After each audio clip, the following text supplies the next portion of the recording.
Last वाले video में जो है हमने पीएन जंक्शन डायोड के बारे में डिटेल्स में चर्चा किया है। उस वीडियो में हमने ये देखा था कि अगर एक तरफ जो है पी टाइप सेमीकंडक्टर होता है और दूसरे तरफ अगर एन टाइप सेमीकंडक्टर होता है तो फिर होता ये है कि जो जंक्शन होता है, जंक्शन के इस तरफ ये जो एन साइड होता है, यहां से कुछ इलेक्ट्रॉन जो है जंक्शन को क्रॉस करके होल्स को जाकर के पी साइड में भर देता है और साथ ही साथ यहां पर ये जो होल्स होता है इसका भी यहां पर डिफ्यूजन होता है। तो होल्स जो है यहां पर जंक्शन को क्रॉस करके जो है एन साइड में आता है और इलेक्ट्रॉन के साथ ये रिकंबाइन होता है। तो देखिए इस पूरे प्रोसेस में क्या होता है, हमें पता है कि इलेक्ट्रॉन्स जो है ये निगेटिव चार्ज को कैरी करता है और होल्स जो होता है ये पॉजिटिव चार्ज को कैरी करता है। तो अब अगर यहां से जो है यहां से इलेक्ट्रॉन जो है उठ करके जो है यहां पर इस साइड में आएगा तो फिर ये अपने साथ निगेटिव चार्ज को लाएगा। तो अगर यहां से इलेक्ट्रॉन यहां तक पहुंचेगा तो देखिए यहां पर ये जो रीजन होगा, ये पूरा का पूरा जो रीजन होगा ये निगेटिव चार्ज बन जाएगा। और चूंकि यहां पर ये जो होल्स हैं, ये सारे होल्स जो थे वो यहां से यहां आ रहे थे, तो होल्स जो है अपने साथ पॉजिटिव चार्ज को कैरी करता है। तो फिर जब होल्स इस रीजन में आ जाएगा तो फिर ये जो है रीजन जो है ये पॉजिटिव चार्ज बन जाता है। तो अब देखिए यहां पर ये जो जंक्शन होता है, इस जंक्शन के दोनों तरफ, इस साइड भी और इस साइड भी, कोई भी चार्ज कैरियर नहीं होता है। दैट मीन ना ही इलेक्ट्रॉन्स होता है और ना ही होल्स होता है। अब देखिए अगर ये रीजन निगेटिव चार्ज बन गया है और ये रीजन पॉजिटिव चार्ज बन गया है तो यहां पर इनके बीच में एक पोटेंशियल डिफरेंस बन जाता है जिसे कि हम बैरियर पोटेंशियल कहते हैं और इसे हम नॉर्मली जो है VB से डिनोट करते हैं। अगर ये जो है अगर ये सिलिकॉन का क्रिस्टल हुआ तो फिर इस केस में ये जो बैरियर पोटेंशियल होता है, अगर ये सिलिकॉन का क्रिस्टल हुआ तो फिर ये जो बैरियर पोटेंशियल होता है, मैं आपको बता दूं कि ये जो बैरियर पोटेंशियल होता है ये होता है 0.7 वोल्ट। वहीं पर अगर ये जर्मेनियम का होता है तो फिर ये जो बैरियर पोटेंशियल होता है ये होता है 0.3 वोल्ट। तो अगर आपको जो है पीएन जंक्शन डायोड के बारे में डिटेल्स में जानना है तो मैं उस वीडियो का लिंक यहां सजेस्टेड वीडियो में डाल दे रहा हूं, आप यहां से क्लिक करके देख सकते हैं और अपना जो फंडामेंटल है वो क्लियर कर सकते हैं। चलिए आगे बढ़ते हैं। तो इस वीडियो में जो है हम पीएन जंक्शन डायोड के बायसिंग पे बात करेंगे। मतलब कि यहां पर देखिए ये जो पीएन जंक्शन डायोड है इसे हम दो तरह से जोड़ सकते हैं बैटरी के साथ। अगर हम इस पी साइड को जो है बैटरी के पॉजिटिव टर्मिनल से जोड़ देते हैं और एन साइड को जो है हम बैटरी के निगेटिव टर्मिनल से जोड़ देते हैं तो हम कहते हैं कि ये फॉरवर्ड बायसिंग में है। वहीं पर अगर जो है हम इस पी साइड को बैटरी के निगेटिव टर्मिनल से जोड़ देते हैं और ये जो एन साइड होगा अगर हम इसे बैटरी के पॉजिटिव टर्मिनल से जोड़ देते हैं तो फिर ये रिवर्स बायसिंग होता है। तो सबसे पहले हम जो है यहां पर फॉरवर्ड बायसिंग पे बात करेंगे। तो उसके लिए हम क्या करेंगे, उसके लिए हम ये जो पी साइड है इसे ले जाकर के हम जोड़ देंगे यहां पर बैटरी के पॉजिटिव टर्मिनल से। तो यहां पर मान लेते हैं कि यह है बैटरी का पॉजिटिव टर्मिनल और जो निगेटिव टर्मिनल होगा इस बैटरी का उसे हम यहां पर जो है जोड़ेंगे ये जो एन साइड है उसके साथ। तो ये जो निगेटिव टर्मिनल है बैटरी का इसे हम ले जाकर के जो है जोड़ देंगे ये जो एन साइड है इसके साथ। तो यहां पर हमने जो है इसके साथ जोड़ दिया। तो आप देखिए ये यहां पर फॉरवर्ड बायसिंग में है। तो अभी अगर हम ये मान लेते हैं कि ये जो हमने वोल्टेज अप्लाई किया है जिसे कि हम यहां पर फॉरवर्ड वोल्टेज कहते हैं और इसे हम यहां पर VF से डिनोट करते हैं, ये फॉरवर्ड वोल्टेज है। तो अगर ये मान लेते हैं कि अभी ये जो वोल्टेज है ये यहां पर 0.7 वोल्ट से कम है। यहां पर हम ये मान रहे हैं कि ये जो पीएन जंक्शन डायोड बना है ये सिलिकॉन के क्रिस्टल से बना है। तो अगर ये यहां पर ये जो फॉरवर्ड वोल्टेज यहां से अप्लाई किया है हमने ये 0.7 वोल्ट से कम है, हम यहां पर वोल्टेज को मान के चलेंगे कि हम इसे बढ़ा या घटा सकते हैं। तो अगर ये वोल्टेज यहां पर 0.7 वोल्ट से कम है तो देखिए सिचुएशन किस तरह का बनता है। यहां पर बैरियर पोटेंशियल कितना है, ये है 0.7 वोल्ट। तो इसके कारण देखिए इसके अंदर यहां पर एक इलेक्ट्रिक फील्ड बनता है कुछ इस डायरेक्शन में। सो इलेक्ट्रिक फील्ड इस डायरेक्शन में बनेगा और यहां पर ये जो हमने अप्लाई किया है फॉरवर्ड वोल्टेज ये कोशिश करेगा इलेक्ट्रिक फील्ड को जो है यहां पर जो है ये कोशिश करेगा इस डायरेक्शन में बनाने का, इस डायरेक्शन में। तो अगर अभी आप देखें तो ये जो इलेक्ट्रिक फील्ड बना है ये बैरियर पोटेंशियल के कारण बना है जो कि यहां पर वोल्टेज कुछ इतना है और ये जो फॉरवर्ड वोल्टेज यहां पर इलेक्ट्रिक फील्ड बना रहा है जो कि इस डायरेक्शन में बना रहा है, तो इसका जो वैल्यू होगा, इसका जो मैग्नीट्यूड होगा वो कम होगा इससे। क्यों? क्योंकि ये जो वोल्टेज है, फॉरवर्ड वोल्टेज, ये 0.7 वोल्ट से कम है। तो इसका मतलब कि ये जो इलेक्ट्रिक फील्ड है, ये जो यहां पर नेट इलेक्ट्रिक फील्ड बन रहा था इस डायरेक्शन में, उसे घटाएगा। मतलब कि ये जो बैरियर पोटेंशियल के कारण यहां पर इलेक्ट्रिक फील्ड बन रहा है, इसे घटाएगा। तो अब जो इलेक्ट्रिक फील्ड बनेगा इस डायरेक्शन में, वो यहां पर घट करके कुछ इतना बन जाएगा। तो इस प्रोसेस में देखिए क्या करंट का फ्लो होगा। देखिए ये जो बैटरी का निगेटिव टर्मिनल है और ये जो बैटरी का पॉजिटिव टर्मिनल है, ये क्या करेगा, ये यहां पर इन इलेक्ट्रॉन को इस डायरेक्शन में पुश करेगा, और ये जो बैटरी का पॉजिटिव टर्मिनल है, ये होल्स को यहां पर इस डायरेक्शन में पुश करेगा। जिससे क्या होगा कि यहां पर जो है ये कुछ ऐसे यहां पर ये आगे बढ़ता है, कुछ ऐसे यहां पर आगे बढ़ेगा। और देखिए यहां पर ये जो इलेक्ट्रॉन है, इसे भी पुश किया जा रहा है, तो ये भी यहां पर कुछ ऐसे आगे बढ़ता है। अब देखिए क्या हुआ कि ये जो डिप्लीशन रीजन था, ये यहां पर पतला हो गया। अब यहां पर देखें ये जो डिप्लीशन रीजन है वो यहां पर पतला हो गया। सो फॉरवर्ड बायसिंग में ये जो डिप्लीशन रीजन होता है, ये पतला हो जाता है। और अगर इस समय देखें आप, तो यहां पर ये जो इलेक्ट्रॉन्स हैं, कुछ इलेक्ट्रॉन के पास काफी ज्यादा काइनेटिक एनर्जी होगा, कुछ ही के पास ऐसा होगा, तो कुछ के पास बहुत ज्यादा काइनेटिक एनर्जी होगा। तो ये इस बैरियर को तोड़ते हुए यहां तक इस साइड में पहुंच जाएगा। इसके बाद देखें ये जो बैटरी का पॉजिटिव टर्मिनल है, ये इलेक्ट्रॉन को अट्रैक्ट करेगा और ये कुछ ऐसे यहां पर मूव करेगा, और इधर से जो है ये जो निगेटिव टर्मिनल है, यहां से इलेक्ट्रॉन निकलेगा और फिर ये वापस जाएगा और यहां पर जो है इसका जो जगह है वो यहां पर भर देगा, जो इलेक्ट्रॉन यहां से निकला था। तो ये इलेक्ट्रॉन यहां पर ऐसे ये मूव कर रहा है। तो इसका मतलब यह है कि यहां पर एक करंट का फ्लो होता है। करंट जो है यहां पर इस डायरेक्शन में फ्लो करता है, जिसे कि हम फॉरवर्ड करंट कहते हैं। पर यह करंट बहुत कम होगा। तो ये जो करंट फ्लो कर रहा है थोड़ा बहुत, ये अभी इस वोल्टेज से, जब कम यहां पर फॉरवर्ड वोल्टेज है तब ये फ्लो कर रहा है। तो चलिए इसके लिए हम ग्राफ प्लॉट कर लेते हैं। तो यहां पर ये जो एक्सिस है, हमने मान लिया कि यहां पर ये रिप्रेजेंट कर रहा है करंट को, जो कि फॉरवर्ड करंट है। सो ये फॉरवर्ड करंट को इंडिकेट कर रहा है, और यहां पर ये जो एक्सिस होगा ये रिवर्स करंट को इंडिकेट करेगा। रिवर्स बायसिंग में यहां पर करंट का फ्लो होगा, उस पर हम आगे बात करेंगे।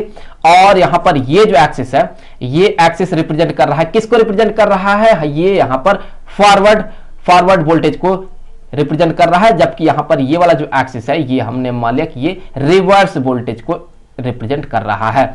तो अभी वोल्टेज जो है यहां पर 0.7 वोल्ट से कम है। तो कुछ ही इलेक्ट्रॉन के पास ज्यादा काइनेटिक एनर्जी है, जिसके कारण इलेक्ट्रॉन ये कुछ ऐसे यहां पर मूव कर रहा है, जिससे कि यहां पर थोड़ा बहुत करंट का फ्लो होता है।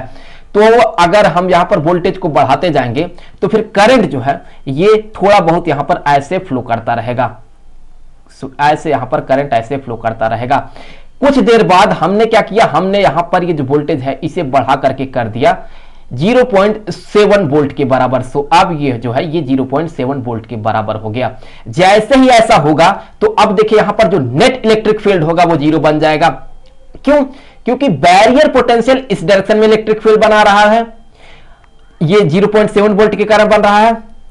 और ये जो बैटरी है इसका भी वोल्टेज 0.7 वोल्ट हो गया है, तो वो भी यहां पर उतना ही इलेक्ट्रिक फील्ड इस डायरेक्शन में बना देगा। तो नेट इलेक्ट्रिक फील्ड तो 0 बन जाएगा।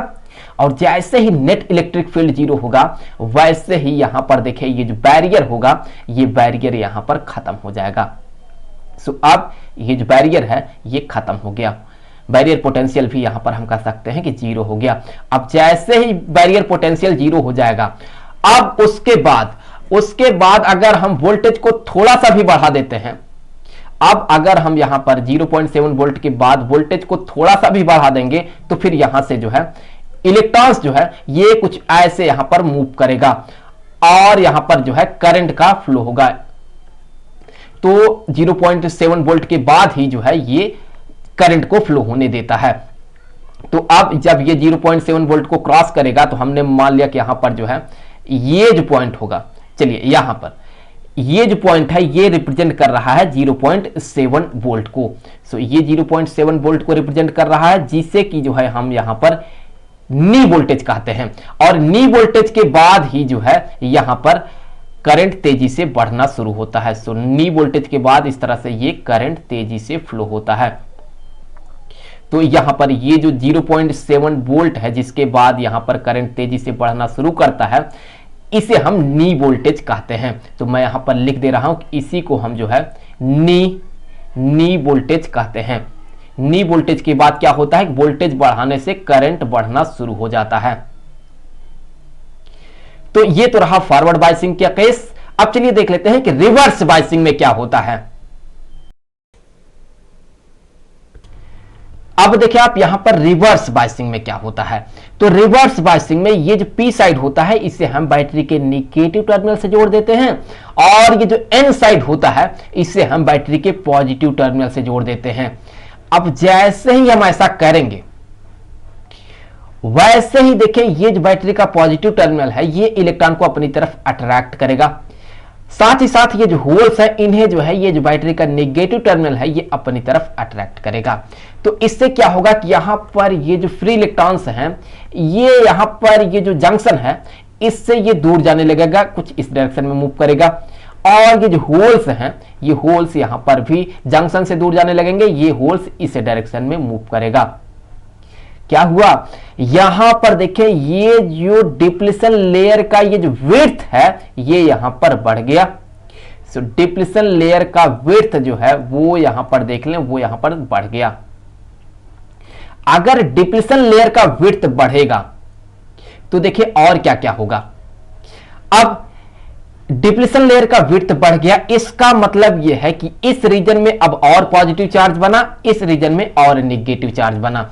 जैसे ही ऐसा होगा ये जो बैरियर पोटेंशियल है ये बढ़ जाएगा, और बैरियर पोटेंशियल और बढ़ेगा तो और क्या होगा कि इलेक्ट्रिक फील्ड भी बढ़ जाएगा। क्यों, क्योंकि जब ये बैटरी अप्लाई नहीं किया गया था तो उस केस में 0.7 वोल्ट के कारण जो है इलेक्ट्रिक फील्ड यहां पर इस डायरेक्शन में बन रहा था, इस डायरेक्शन में, और अगर यहां से बैटरी को अप्लाई कर दिया जाएगा तो इस बैटरी के कारण भी इलेक्ट्रिक फील्ड जो है वो इसी डायरेक्शन में बनने का कोशिश करेगा, बैटरी भी इसी डायरेक्शन में इलेक्ट्रिक फील्ड बनाएगा। तो जो नेट इलेक्ट्रिक फील्ड बनेगा वो यहां पर इसी डायरेक्शन में बनेगा और उसका जो मैग्नीट्यूड है वो बढ़ जाता है। तो इस केस में देखें करंट का यहां पर फ्लो नहीं हो पा रहा है, क्योंकि इलेक्ट्रॉन जो है जंक्शन को क्रॉस नहीं कर पा रहा है, इसलिए यहां पर करंट का फ्लो नहीं हो पा रहा है। लेकिन यहां पर ये जो माइनॉरिटी चार्ज कैरियर में इलेक्ट्रॉन्स होंगे, जो यहां पर माइनॉरिटी चार्ज कैरियर में कुछ फ्री इलेक्ट्रॉन्स होंगे, इनका क्या होगा, ये इलेक्ट्रॉन जो है ये यहां पर इस डायरेक्शन में मूव करेगा, इस डायरेक्शन में, और क्योंकि इलेक्ट्रिक फील्ड इस डायरेक्शन में है तो ये जो है यहां पर ये माइनॉरिटी चार्ज कैरियर का जो इलेक्ट्रॉन है ये जंक्शन को क्रॉस कर जाएगा, और क्रॉस करते हुए जैसे ही यहां पर एन साइड में आएगा वैसे ही ये जो पॉजिटिव टर्मिनल है ये इस इलेक्ट्रॉन को अपनी तरफ अट्रैक्ट कर लेगा, और इधर से इलेक्ट्रॉन निकलेगा और ये यहां पर इसका जो जगह है वो ले लेगा।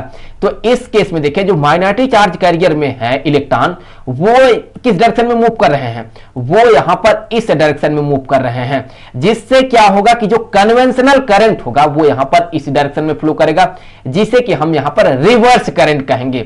लेकिन ये जो करंट होगा ये बहुत कम होगा, क्योंकि ये माइनॉरिटी चार्ज कैरियर के कारण फ्लो हो रहा है, तो ये रिवर्स बहुत कम होगा, इसे हम निग्लेक्ट भी कर सकते हैं। सो रिवर्स करंट यहां पर बहुत ही कम फ्लो करता है।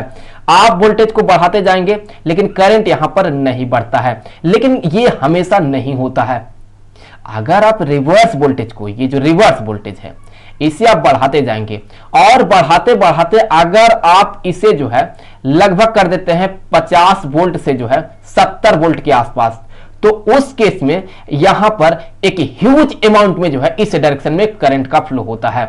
ऐसा क्यों होता है अब हम इस पर चर्चा करेंगे। तो अगर मान लें कि ये जो रिवर्स वोल्टेज है इसे बढ़ाते बढ़ाते हमने कुछ इसके बराबर कर दिया, तो जब हम इसके बराबर कर देंगे तो देखिए सिचुएशन क्या बनता है। यहां पर ये जो माइनॉरिटी चार्ज कैरियर का इलेक्ट्रॉन है ये मूव करते हुए हमने मान लिया कि इस डिप्लीशन लेयर के अंदर आ जाता है।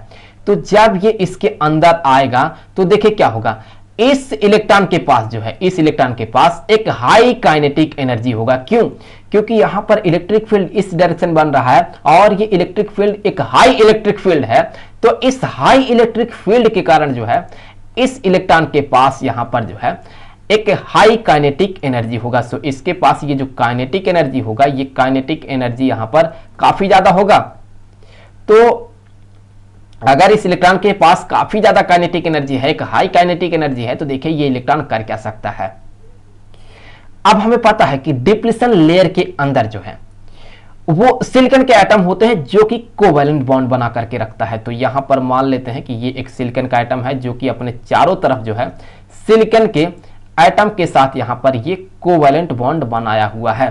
तो मान लेते हैं कि यहां पर ये इस तरह से कोवैलेंट बॉन्ड बनाया हुआ है, इसी तरह से यहां पर ये कोवैलेंट बॉन्ड बनाया हुआ है, और इस एटम के साथ भी यहां पर कोवैलेंट बॉन्ड बनाया हुआ है, और इस एटम के साथ भी ये कोवैलेंट बॉन्ड बनाया हुआ है। तो अब ये जो इलेक्ट्रॉन है जिसके पास काफी ज्यादा काइनेटिक एनर्जी है, तो ये इलेक्ट्रॉन ऐसे आता है और यहां पर ये जो इलेक्ट्रॉन है जो कि यहां पर कोवैलेंट बॉन्ड बनाया हुआ है, जो कि वैलेंस इलेक्ट्रॉन होगा, इसके साथ ये टकराता है।